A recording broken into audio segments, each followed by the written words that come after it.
요즘 독해력이 중요하다고 하죠. 이 독해력이 있어야 뭐 공부가 잘 된다고 해서 우리 아이도 독해 공부를 시키고 싶은데 이제 독해라고 하기도 하고 문해력이라고도 하기도 합니다.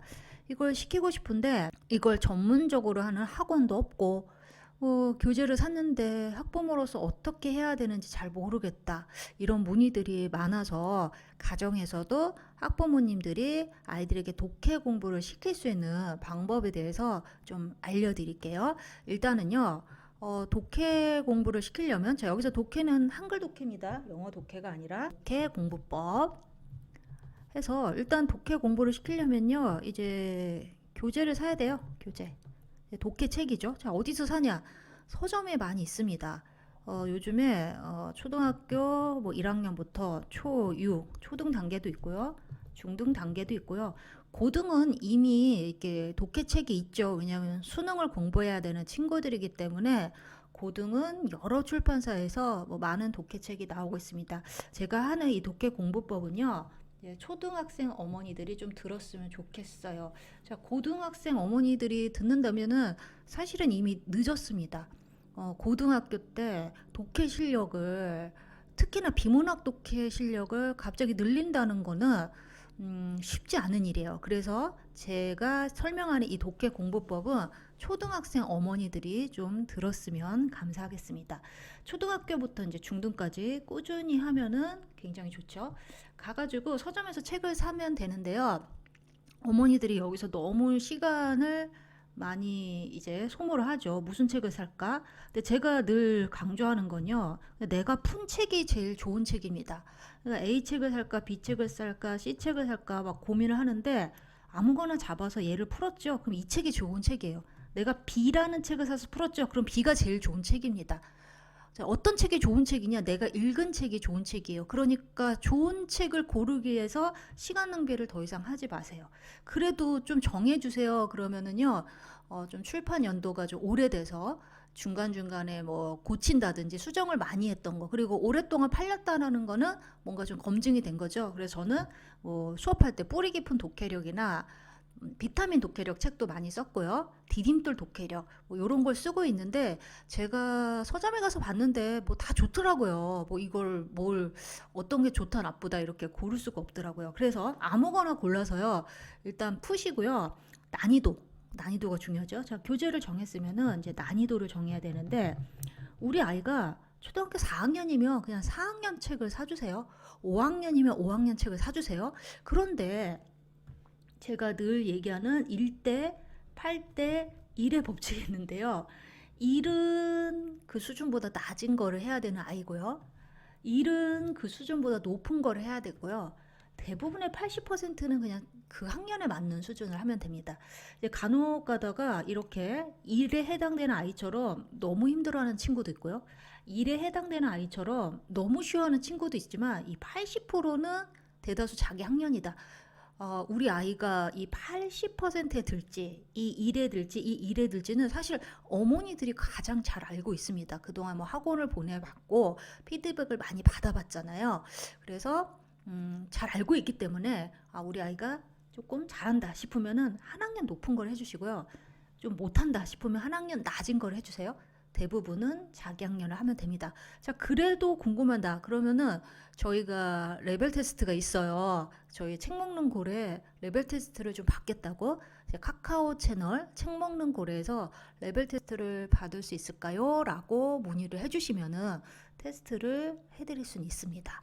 하지만 자기 학년 걸 그냥 푸는 게 출판사에서 나온 것들은 자기 학년보다 조금은 어렵기는 해요. 하지만 뭐 교과서 범위에서 뭐 크게 벗어나진 않습니다. 자, 이렇게 해주시니까 뭐 80%의 학생은 사실 레벨 테스트를 받을 필요가 없죠. 왜냐면은 이 하위 1과 상위 1을 거르는 게 레벨 테스트니까요.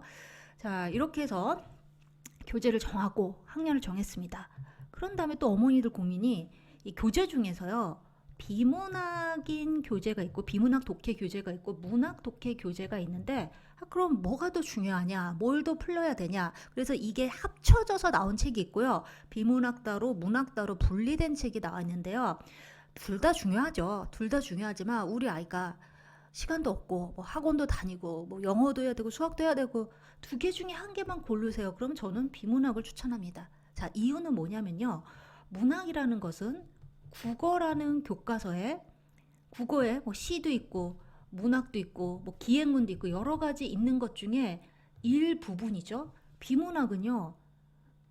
뭐 과학, 사회, 뭐 모든 책 그리고 국어의 비문학 영역까지. 그러니까 둘 중에 비문학을 잘한다면은 시간 대비해서 그 효과를 보기에 내가 이득을 보기에 굉장히 유리하죠.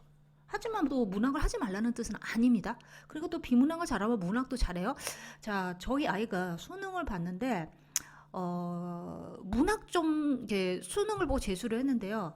비문학은 안 올랐는데 문학은 올랐어요. 그러니까 하는 얘기가 엄마 문학이 암기 과목이었어 이런 얘기를 하더라고요. 문학은 이미 나와 있는 책에서 주제가 뭐냐 주인공의 성격이 뭐냐 그래서 암기 과목인 영역 특히나 뭐 고전 문학 같은 경우에는 다 정해져 있잖아요. 암기인 요소가 좀 많아서 막판에 고등 때 뒤집을 수 있는 가능성이 있지만 비문학은 아무리 공부를 해도 어렸을 때부터 자주 놓은 게 없으면은 뒤집기가 굉장히 힘든단 말이에요. 그래서 초등학교 학생한테 두 개 중 하나를 고르라면은 저는 비문학을 할 것으로 권합니다. 그렇게 해서 이제 교재를 고르시면 돼요. 교재, 난이도, 비문학. 이제 골랐습니다. 자, 집에 가지고 왔어요. 자, 이제 집에 가지고 와서 그 다음에 공부를 해야 되겠죠. 그러면은 공부, 독해, 잠깐만 제가 아까 제목 뭐랬죠? 독해 공부법. 아니, 그러면은 교재, 난이도, 문학이냐 비문학 했죠. 그러면은 이제 독해 실전 실전 해볼게요. 그 출판사에서 이렇게 챕터별로 이렇게 지문을 만들고요. 지문 그리고 옆에다가 이렇게 보통 보면은 문제를 이렇게 풀게 돼 있고요. 요즘에는 마지막에 또 어휘 뭐 암기 이런 게 잘 나와 있더라고요. 또 어휘집만 나와 있는 게 있어요. 잠깐 딴 얘기로 세자면은 어휘집만 풀리는 거에 대해서는 저는 반대합니다. 마치 영어 단어 100개 외우기 해서 100개 외웠지만 독해 그 영어 단어가 나오면은 거의 기억을 못 하듯 그러니까 단기 암기만 되고 잊어먹듯 이렇게 어휘만 외운다. 아, 물론 이 시간에 게임하고 노는 것보다 어휘를 하는 게 낫죠. 하지만 가성비를 따져봤을 때 어휘만 외웠을 때 이렇게 잘 남지 않을 가능성이 큽니다. 예를 들어서 독해 공부도 하고 시간이 돼서 나는 어휘도 하겠다. 찬성이죠. 그런데 그냥 어휘만 하겠다. 이러면은 저는 독해책을 사라고 이렇게 권유를 하겠습니다. 요즘에 이제 독해책에 이렇게 지문, 문제, 어휘가 나와 있는데 중요성을 두자면은요. 지문하고 문제 중에 당연히 저는 지문을 우선으로 둡니다. 이 문제라는 거는요. 지문을 꼼꼼히 안 읽으니까 너 읽었니 안 읽었는지를 확인하려고 문제를 내는데 많은 친구들이 이 문제를 풀면 공부를 다 했다는 착각을 해서 이 지문을 뭐 엄청 빨리 읽고요. 문제를 또 막 이렇게 빨리빨리 또 풀어요. 빨리 집에 가려고. 그리고 뭐 맞았어, 뭐 틀렸다. 맞아서 틀렸다. 그래서 틀린 거 다시 고쳐서 맞아서 공부 땡이라고 하는데 이게 수학이면 상관이 없죠. 수학은 문제를 푸는 게 일이에요. 문제를 많이 풀어야 돼요. 하지만 이게 독해에서는 좀 의미가 다르죠. 독해는 지문을 꼼꼼히 읽고 분석을 해서 얘를 완벽히 내 것으로 만든다. 제가 항상 주장하는 게 지문을 꼼꼼히 읽고 내 것으로 만든다는 기준은요. 다른 사람에게 설명할 수 있냐? 사람에게 설명할 수 있냐? 이 기준입니다. 할 수 있냐? 제일 좋은 거는 책을 딱 덮고 설명을 하면 좋겠죠. 자, 그게 누구죠? 바로 선생님이죠. 선생님은 공부를 잘할 수밖에 없어요. 책을 안 보고 설명을 하니까. 그래서 이렇게 되게 공부를 하는 게 지문을 읽었다라는 건데 아이들이 나 읽었어 라는 기준이 다 달라요. 그냥 까만 글씨만 읽고 읽었다고 하는 친구도 있고 그래서 어떤 친구는 굉장히 빨리 속독으로 막 읽어버리죠. 그리고 뭐 좀 똑똑한데 이제 문제 패턴을 좀 아는 친구들이 문제를 다 맞추고 나는 공부를 했다라고 착각하는데 이렇게 어렸을 때부터 습관이 잡히면은 어디서 문제가 생기냐면요. 중학교 내신 공부에서 문제가 생깁니다. 내신은 교과서에 있는 지문을 굉장히 꼼꼼히 읽어야지 성적이 나오는 그런 시험 패턴이거든요. 이렇게 감으로 대충 읽고 문제를 풀었던 학생들이 중학교 올라가서 어디서 시험을 망치냐 역사라든지 기술이라든지 이런 데서 꼼꼼히 안 읽고 시험을 망치는 경우가 있습니다. 이런 친구들 늘 주장합니다. 영어 수학은 점수가 잘 나왔다. 왜? 계속 학원을 다니잖아요. 그리고 중학교 2학년 때 첫 중간고사 때 학원은 목숨을 겁니다. 여기서 점수가 안 나오면은 아이들이 이제 학원을 이탈하잖아요. 그래서 진짜 중학교 2학년 내신 엄청 잘 봐줘요.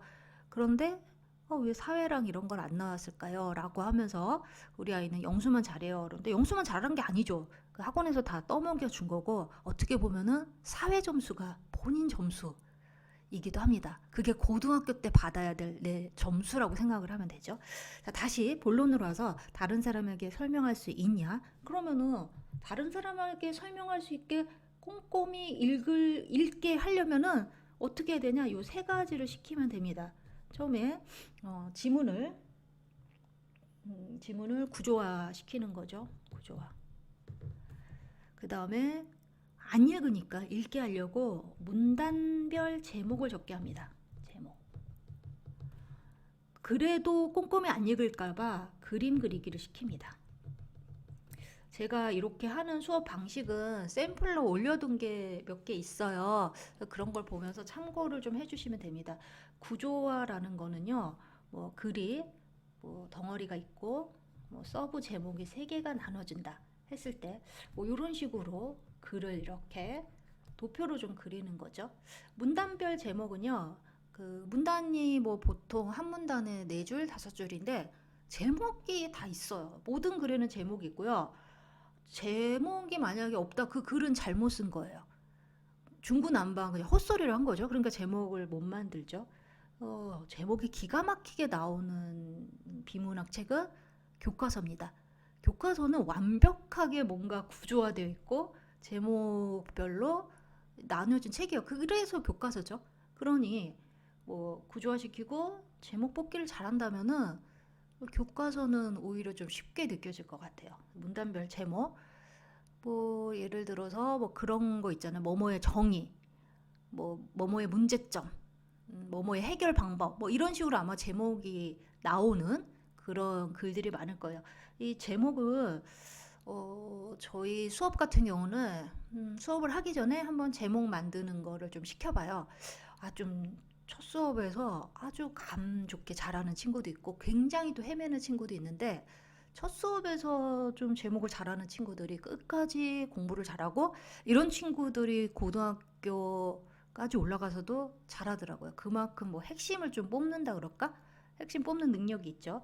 문단별 제목을 하는데 자, 여기서 제목을 맞추는 거에 중점을 두지 마시고요. 틀려도 좋으니까 제목을 하게 시키세요. 그러면은 맞추려고 어떻게 하든 정독을 한단 말이에요. 이게 이제 목표입니다. 제목을 맞춰서 너 틀렸다. 맞냐 틀리냐가 아니라 이 행위를 하는 거를 습관을 들이는 거. 천천히 읽잖아요. 제목을 맞추려고 생각을 하잖아요. 이때부터 띵킹 생각을 하게 됩니다. 자, 이게 원래는 생각하면서 읽어야 되는데 하도 생각하면서 읽는 사람이 없으니까 이걸 시키는 거예요. 제목을 만들라고. 그래서 처음에 맞고 틀렸을 때 뭐 혼을 내거나 저희도 그냥 그렇게 뭐 비슷해. 그리고 이제 뭐 힌트를 좀 주죠. 그거는 그렇게 안 하고 이런 식으로 하면 어떨까 하면서 힌트를 주는데 저희 학원의 첫 수업은 무조건 제목 만들기 수업부터 1대1로 한 다음에 단체 수업에 집어넣어요. 그리고 이제 단체 수업을 하게 되면요. 제목을 다른 친구들이 어떻게 했는지를 보면서 자기가 또 반성도 하고 배우고 또 창피도 당하는 거예요. 내가 틀리면 되게 부끄럽구나 하면서 약간 경쟁이 붙어서 집중을 하게 되는 그런 효과가 있어서 저는 이 문단별 제목 만들기처럼 독해를 훈련시키는 방법은 없다고 생각해요. 집에서 좀 혼자 할 때는 이게 조금 경쟁이 안 되는 게 문제겠죠. 자, 이렇게 해서 제목까지 뽑았는데 그래도 난 널 못 믿겠어. 네가 이 글을 읽었는지 못 믿겠어. 그랬을 때 저는 이제 그림 그리기를 좀 시킵니다. 뭐 예시로 이런 거를 한번 해볼까요? 예를 들어 지문이 뭐 지구의 기온이 최근 10년간 자, 저 글씨를 좀 못 쓰는데 이해를 좀 해주세요. 급격히 증가하고 있다. 자, 이게 까만 글씨잖아요. 증가하고 있다. 그런데 머릿속으로 이런 그래프는 생각을 해야죠. 최근 10년간 10년 기온. 아이고 글씨 너무 못 썼네. 자, 이제 이런 글을 읽으면 머릿속으로 이런 그래프를 당연히 생각하면서 읽겠죠. 급격히 이렇게. 그래서 이런 까만 글씨를 이렇게 그림으로 바꾸는 거, 이런 거를 계속 트레이닝을 좀 시켜야 됩니다. 뭐 수능에서도 이렇게 도표를 해석한 거, 다음 중 뭐 옳지 않은 거 무엇인가 이런 거 고르는 문제도 나오잖아요. 자, 이렇게 하면은 그림을 그리기를 시키면 좋은 점은요. 당연히 자 보세요. 어머니들도 제가 쓴 까만 글자랑 이 그림이랑 뭐가 더 기억에 남겠어요? 당연히 이 그림이죠. 이런 그림을 대신 그려주는 회사가 있죠. 바로 참고서 회사. 그러니까 사회 참고서 이런 거 사잖아요. 이거는 전문가가 다 그림을 그려줘서 친구들이 또 이 그림만 봐요. 이걸 안 읽고. 저는 둘 중에 하나를 하라 그러면 당연히 이 지문을 읽고요. 나중에 이걸 읽어야 되는데 요렇게 쉽게 만들어준 참고서를, 교과서를 읽지 않고 참고서만 던져주고 참고서를 공부하라고, 자습서라고 그러죠. 공부하라고 그러는 거는 정말 옳지 않은 방법입니다. 실제로 이렇게 자기가 노트에다가 그림을 그려서 요약을 하는 친구들은요, 참고서 없이 교과서만으로 만점 무조건 나옵니다. 왜? 시험 문제는 교과서 외에서 출제될 수가 없거든요. 교과서 외에서 출제가 된다면 선생님들이 뭐 프린트물이나 뭐 이런 걸 주죠. 그리고 불법이죠. 교과서 외에서 출제를 한다? 선행학습 금지법이에요. 그거는 학교에 이의를 제기해야 됩니다. 그래서 선생님이 수업 시간에 언급했거나 교과서에 나왔던 거 혹은 프린트물에 나왔던 것이 시험 문제로 출제되기 때문에, 그리고 친구들한테도 그렇게 얘기해요. 그렇게 해서 시험을 보는 게 가장 공평하지, 선생님이 범위도 안 주고 어디서 나온다고 얘기도 안 하고 시험 문제를 낼 순 없다. 그거는 불공평하다. 왜냐? 과외라든지 돈 많은 친구들의 혜택을 보는 방법이기 때문에 학교 공교육에서는 절대 그럴 리가 없다. 그러니 너희들에게 소중한 교과서를 꼭 품에 안고 그것을 읽고 또 읽고 해라 라고 얘기를 해요.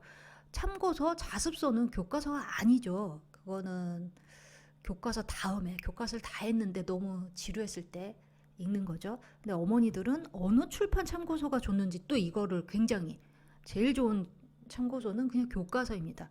교과서를 한번 또 강조를 해야 돼요. 교과서를 사랑합시다.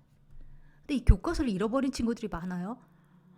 교과서를 2개를 사라고, 저는 교과서 하나랑 참고서라고 그러면 저는 교과서를 그냥 2개 사라고, 교과서를 나눠주고요. 그 서점에 가면은 이제 자녀분이 또 팔아요. 그거를 차라리 2개, 하나는 집, 하나는 학교. 많이들 잃어버려요. 저희 아이도 중간고사, 기말고사 보기 하루 전에 교과서 잃어버렸다고.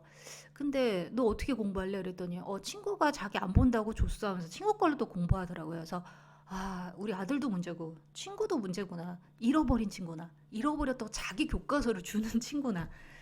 교과서를 중요하게 생각해야 됩니다. 자, 다시 이렇게 해서 그림을 그리죠.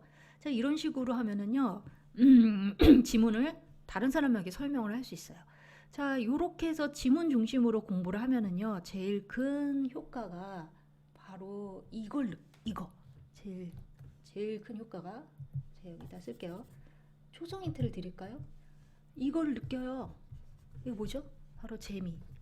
와, 재밌어. 자기가 직접 한 공부처럼 재미있는 게 어디 있을까요? 자기는 가만히 있고 자습서에서 다 정리한 걸 눈으로만 보면 졸립죠. 자기는 가만히 있고 선생님이 떠드는 것만 들으면 졸립죠. 그런데 지금 바빠요. 자, 내가 구조해야지, 제목 정해야지, 그림 그리지. 그렇게 했을 때 재미가 있죠. 그리고 막 보여줍니다. 엄마한테. 엄마는 알고 내가 한 거야. 선생님한테 보여줘요. 야, 너 노트 나 줄래? 안 돼요. 버리지도 못합니다. 자, 버리지 못할 노트가 생기죠. 버리지 못할 노트. 보통은 교과서에 애착 없고 자습서에 애착 없고 본인의 노트에 애착이 없어요. 아무리 비싼 출판사에서 예쁘게 만들어도 몇 개 끄적거리고 버리죠. 저도 어렸을 때 우리 아이에게 뭐 구몬, 학습지 이런 거 시켰는데 막 뜯어서 버리더라고요. 안 하려고. 자, 이렇게 돼서 버리지 못할 노트를 만난다면은 공부의 주인공이 됩니다. 주인공이. 자, 그런데 자, 이렇게 해서 이제 아이가 하는 법을 알았어요. 제가 했던 유튜브에 올려놓은 구조화하기, 문단별 제목 짓기, 뭐 그림 그리기 등을 통해서 우리 아이가 이제 알았어요. 혹은 이걸 했는데도 우리 아이가 못해요. 뭐 두 가지 경우 있죠. 자, 독해를 하는데 이제 자, 내가 이제 실전 2, 독해 실전 2라고 그럴까요? 이제 활용을 해야 되죠. 활용이라고 쓸게요. 활용. 자, 첫 번째 케이스는요. 할 줄 아는 아이. 할 줄 안다. 자, 제가 그랬잖아요. 저희 학원에 왔는데 제목 한번 달아볼래 했더니 쫙쫙쫙쫙 달고 재밌어 하면서 자기가 알아서 하는 친구들이 있어요. 한 10% 정도. 그렇죠? 할 줄 아는 친구가 있고요. 그 다음에 할 줄 모르는 친구가 있어요. 아무리 해도 어렵대요. 모른다. 할 줄 알면은 저희 너무 감사한 친구죠. 제가 무료로 올려놓은 유튜브 강의만 보고 교과서로 혼자 그냥 쭉 공부하시면 됩니다. 그리고 지금부터 제 이 영상을 안 봐도 됩니다. 할 줄 모른다. 그럼 하게 시켜야죠. 지문을 계속해서 누군가가 했던 거를 흉내를 내야 돼. 흉내. 우리 가수가 노래를 잘 부르는 방법이 남의 노래를 처음에는 커버하잖아요. 흉내. 그래서 그 사람이 기교 같은 걸 흉내내서 내 걸로 소화한다. 할 줄 모르면은 선생님이 하는 거를 좀 흉내를 냈으면 좋겠어요. 선생님 제가 한 거를 많이 흉내를 내서 배우더라고요. 이렇게 따라서 하더라고요. 재밌다고. 제가 뭐 사람을 이렇게 좀 그리는데 똑같이 또 이렇게 그리고 제가 역사 강의할 때 지도를 이렇게 그렸는데 그 친구도 뭐 이렇게 또 그리는 친구들이 있더라고요. 흉내를 내서 반복을 시켜야죠. 미루지 말고. 자, 할 줄 안다. 할 줄 안다. 그러나 귀찮다. 자기가 이제 독해. 나 저 그림 그리고 문단 제목하고 알아. 아는데 나 귀찮아서 안 해. 이럴 경우에도 이제 강제성이 필요하죠. 그럼 정해진 시간에 와서 수업을 좀 들어라. 이런 의미로 할 줄 안다. 혼자서 공부가 된다. 이런 애들은 뭐 땡큐고요. 할 줄 모르는 아이도 도움이 필요하지만 할 줄 알지만 귀찮아서 못하는 친구들은 다 도움이 필요하죠. 자, 그 도움은 엄마가 줄 수 있을 수도 있죠. 이런 거 귀찮다. 너 며칠 뭐 수요일 저녁 7시는 엄마랑 그 한 페이지 정리한 거 보여줘. 귀찮아도 해야 돼 라고 해서 엄마가 이렇게 하는 방법이 있고요. 뭐 그것도 엄마가 맨날 아이랑 좀 싸우고 힘들다. 그러면은 저희 책망농고래에 이제 뭐 비대면 수업도 있어요. 자, 요 강의를 저희 지역 어머니뿐만 아니라 전국에 계신 어머니가 들을 수 있으니까 비대면 수업도 있고 비대면이요. 생각보다 꿀입니다. 일단 전국에서 굉장히 좀 잘하는 친구들이 오더라고요. 수업의 퀄리티가 높고요. 예를 들어서 나는 어떤 수업에 갔는데 어떤 친구가 계속 떠들어서 방해해. 뭐 이런 게 없어요. 방해가 없어요. 비대면이니까. 저희 비대면은 줌으로 하지 않고 이제 카톡으로 하는데요. 카톡으로 이제 숙제를 사진 찍어서 올리고 아까처럼 제목 뭐야? 라고 했을 때 아이들이 글을 달아요. 우리는 어른들은 비대면에 익숙하지 않은데 저는 이제 수업이 궁극적으로는 비대면으로 가는 게 맞지 않나라고 싶습니다. 왜냐면은요, 강의를 그냥 동네 학원에서 모든 선생님 강의를 잘하지 않잖아요. 저희 비대면은 저만 강의를 해요. 우리 선생님들은 관리만 하고. 왜? 제가 강의를 제일 잘하니까. 강의를 잘한다는 거는요, 뭐 많이 배운 게 아니라 이제 많이 해보고 그리고 좀 눈높이에 맞춰서 좀 쉽게 설명해주고. 근데 그거를 제가 잘합니다. 그래서 모든 강의를 제가 다 이렇게 녹화를 하고 친구들은 그 강의를 미리 보고 오는 게 과제예요. 그리고 수업 시간에는 그거를 이제 제출하고 확인받고 제목을 맞추고 뭐 이 역할을 하는 거죠. 수업이라는 것은 할 줄 알지만 귀찮았을 때 귀찮아도 해야 되는 강제성. 우리가 헬스클럽을 다니는 이유가 뭐 집에서 동영상 보고 헬스를 해도 되는데 안 하니까 거기 가가지고 으쌰으쌰 하면서 하는 거죠. 이게 할 줄 모른다면 당연히 좀 도움을 받아야 되는데 이 귀찮음까지도 도움을 받아야 될 영역이라고 생각합니다. 강의, 제가 이 강의에 대해서 자랑질 조금만 하고 마무리를 할게요.